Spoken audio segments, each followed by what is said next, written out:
report that to your to employer. Walmart.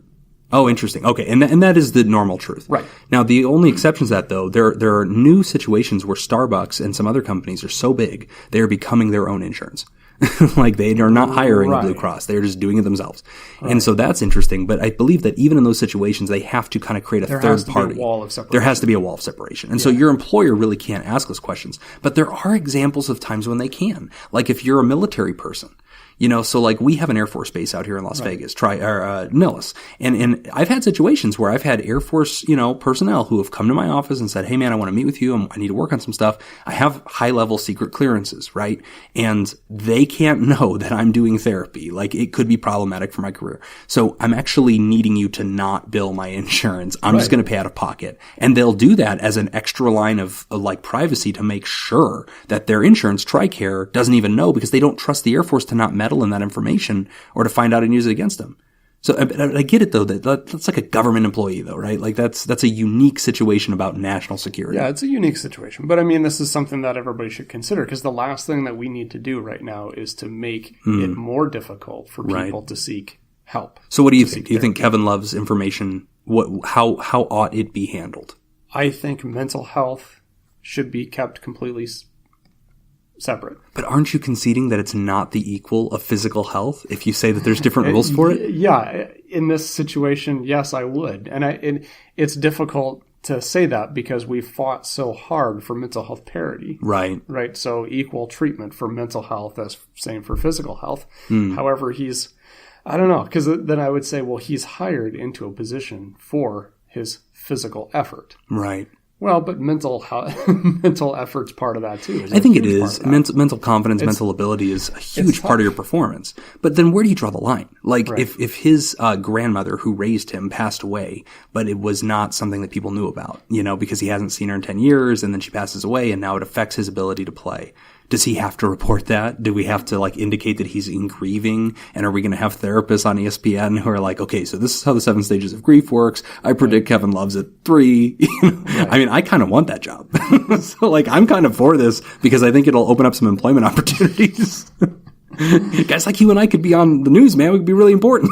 Yeah, I'm fine not doing that. Yeah. Come on, this is our one chance to be on ESPN Sports Center, and you're blowing it. You're advocating for privacy. So if you were the coach of that team, you wouldn't want to know. Oh, I would want to know. Okay. But Absolutely, you would have a policy where it stops with me. But I'm not the coach on that team. I'm the therapist. And as a therapist, because he even came out in this article and he said, had it been public, or not public, but out to everybody in the NBA, there's no way he would have gone into therapy. Oh, okay. So wait, he was saying if everybody could have known about it at the time, I would have been too scared to go get help. But people didn't know at the time, and he did go get help. And he did get help. And that's why he felt comfortable, because this all kind of came up when a journalist asked him about it in a press conference. Oh, so it's way after the fact. Yeah, because somebody basically asked him, have you ever sought treatment for mental health? And he was like, came out and said, yes, I have. And then that's when kind of the doors opened. But he said, had he not gone to get help, he would have never admitted to it. Well, obviously, because it wouldn't have gone. But if he knew it would have gotten out to everybody, to the coaches or to the teams and all that, there's no way he would have sought help. Wow. Yeah, no, it's a really good debate. I enjoy the dilemma of this debate because it's not one of these things where it's like one side is clearly right. I kind of see all of it. And especially whenever you widen that out to well, does the president owe us some kind of evaluation? Should all senators, all governors get some kind of evaluation? You have to get a mental health evaluation in order to get a top secret clearance. You have to get a mental health evaluation in order to be the White House's janitor. Well, even to be a pilot now. To be a pilot. Yes. I think so. Yeah. And annual evaluations. And police officers have to get annual mental health evaluations to make sure that they're okay to be out in the field and carrying a gun. Here's another point though, too. Is that when that happens, if, say, a pilot for Southwest needs to go in to get his mental health evaluation, what results does Southwest get? Oh, okay. They don't get a whole copy. They just basically get a thumbs up. Right, yeah. Good to go. The therapist is specifically trained by the Department of Transportation to know what he needs to be looking for. And in the end, that therapist makes the call and just says pass or fail or pass with conditions. I'm going to pass you but John, I expect you to be going to therapy so often, prove to my satisfaction. Even in those situations or those circumstances, there is information that is protected under confidentiality. I see. I like that. No, I think that you're right. I think that, and that's my argument with the president thing. I think that you can make a third way. I think you can do something that is in between. It goes to the front of the New York Times after he sees a therapist, the president does. And he never has to, and there's no expectation whatsoever, and he's literally commanding the most deadly weapons in all of human history.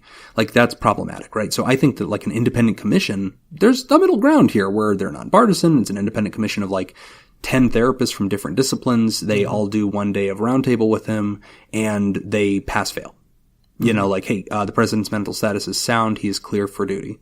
Or, we have deep concerns. We've reported this specifically to the Senate Intel Committee, and only that one committee gets to know the full report. They will deliberate and determine what action gets. But I mean, for accountability, like, I can see this. So the point I'm making about Kevin Love is that he should not be the president. But I mean, that's another question is like, should he? Or should he? Yeah. Why is it that just because somebody has anxiety, they're not qualified? So that's a really good point too, is we don't want to dip into like these biases. He's less qualified to be president? To play basketball, yes. But that's only because the performance was there, right? And I would say the same thing if he was driving semi-trucks. If he was prone to panic attacks and he was on America's freeways with a, 20-ton vehicle, his health status prevents him from performing the task of that job. Just the same if you had a broken femur and your job was to load things on a truck. Like, no, your health status prevents you from that. I'd be comfortable with somebody having anxiety or depression being president, so long as I was also convinced that they had the skills to mitigate the effects of that mental illness so that they could effectively do their job, right? But I don't know, dude. I think the president of the United States is at a different level. Like, I mean, you literally can fire nukes without anybody checking on that. He doesn't have to get a second opinion. Like, he can just do it. Yeah, and I would agree. Those are they're on different levels, right? I mean, if Kevin, I also think President Trump Love should not play for the Cleveland Cavaliers. I just feel like it's not going to happen. See, that's where I disagree. I'd rather he play for the Cavs. Kevin Love be the president. Kevin Love be president. I think we'd be much better off. But if Kevin Love goes and plays a game that he shouldn't have, right, a very few people in America are going to be affected. Right, yeah. If President Trump becomes president and he's not capable of it, a lot more lives are at stake. I think we found our consensus. That's right there in the middle. But interesting. And, guys, if you're out there listening to this and you're thinking, geez, this is complicated, give us your thoughts on this. Have you ever seen this kind of situation and thought, you know what, this is the kind of thing that we need to publicly be aware of? Have you ever worried that your job is paying attention to your health, maybe your mental health, or maybe asking the wrong kinds of questions, that maybe you don't feel like they're allowed to ask and they're overstepping their bounds? To what extent have you experienced this? And give us that feedback, guys, because we're always trying to learn. I think this question, Nick, especially as therapists who provide this care, it's very relevant to us to know, what are our patients experiencing? What's the public experiencing? And, do people feel educated and informed about their rights and, how confidentiality works? And, that's really important for people to know, that nobody's allowed to know this except you, period. End of story. Unless you're going to hurt yourself, then we'll call for help. But otherwise, you're it. Yep. And then your insurance gets a very vague report where we usually just give them like a code and say, hey, depression. And they go, okay, cool. That's usually it. Yeah. The last thing we want is people to be discouraged and away from therapy. Yeah, I agree. Kevin Love, 2020. Yep. You heard it here first. Kevin Love, 2020. Kevin Love, 2020. And Donald Trump for the Cleveland Cavaliers. It's going to be like some Freaky Friday reversal. All right, we're going to take a quick break. When we come back, we have some listener mail about working through pain. You're listening to Pod Therapy. Hey there, listeners. Do you like ads in podcasts? Neither do we. That's why there are no ads in Pod Therapy, but one day we'd really like to fill this space with encouraging, uplifting, or humorous messages from our actual listeners. We want Pod Therapy to be a listener-driven, listener-supported show, and so I want you to start thinking about what you might fill this space with. Maybe you could write something and we'll read it on the air for you, or maybe you could even leave us a message at our future phone number, and we could just play it. Whatever you're going to do, we want you to be a part of our show, so start thinking about the things that you might want to say. Thanks for listening. We're back. You're listening to Pod Therapy, and our first listener mail comes to us anonymously from the website and is about working through pain. Okay. The writer writes in, my question is simple. Do you agree with the saying, the only way out of the pain is through it? When I'm sad, I usually allow myself to be really sad, feel the emotions, have a good old cry and everything. It's not like I enjoy the pain. I just don't hide from it. I accept it, dive into it, and let it exhaust myself. When I'm done, I feel better. So it's a brief moment, but can be very scary. Is it bad to allow my emotions to win from time to time? You know, I really like that question. Yeah, that's a great question. I really, really like that question because it's sort of asking, listen, if I think scary things or if I think really sad things and I dwell on them, do you need me to pull out of that nosedive? Do you need me to retch away from that and to not stare too deeply into this crystal? Or is it okay for me to just go there and to just, I almost think of it, Nick, as like completing the thought, like complete the dive and then emerge from it when you're done with it. I mean, my first take, and I'll be really interested in what you have to say on this. Okay.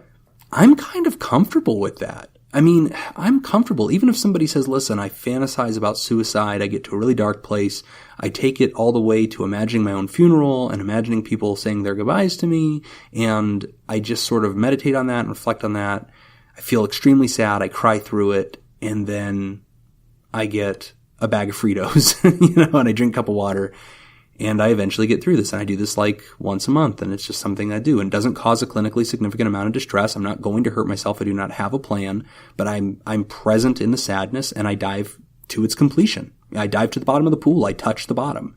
What do you think about that? I'm kind of okay with that. I don't have a problem as long as something's not causing a clinically significant amount of distress. And part of me almost thinks of it as therapeutic. In a sense, I kind of think it's healing.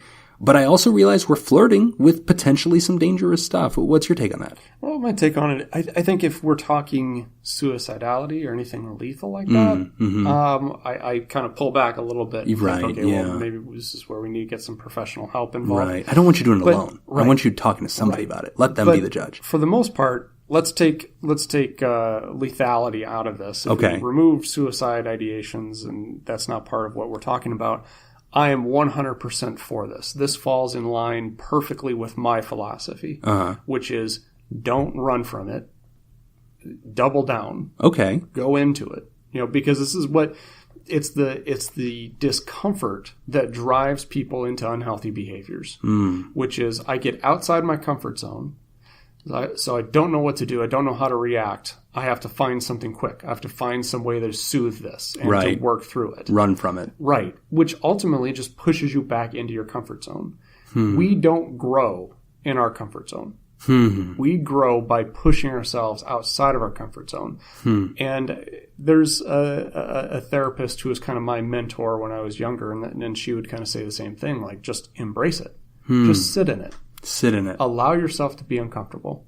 And if it's sadness that you're talking about, what the writer is referring to, I completely agree with this writer. They're saying, I don't enjoy the pain, but I don't like to hide from it.